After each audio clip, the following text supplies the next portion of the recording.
अलंकापुरीत आल्यात 750 जन्मोत्सव सोहळा होतोय। मला अतिशय समाधान आहे की अलंकापुरीमध्ये माऊलींचं दर्शन घेण्याकरता आणि विशेषतः 750व्या जन्मोत्सवाकरता येण्याची संधी मला मिळाली।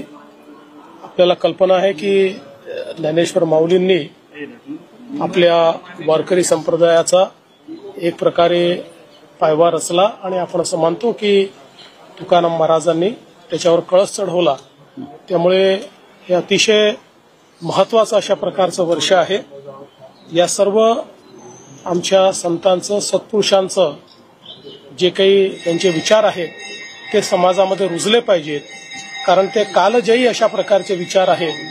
कितीही शतकं उलटली तरीही ते विचार हे योग्यच ठरणार आहेत, तेच आपल्याला दिशा देणार आहेत आणि म्हणूनच या ठिकाणी मी आलेलो आहे आणि मला आता दर्शन घेऊन अतिशय समाधान लाभलेलं आहे। सर, सीमा पर लगातार पाकिस्तान सिस्टम वॉयलेशन कर रहा है, रिलीजियस प्लेसेस हो इनको टारगेट कर रहा है, सिविलियंस को टारगेट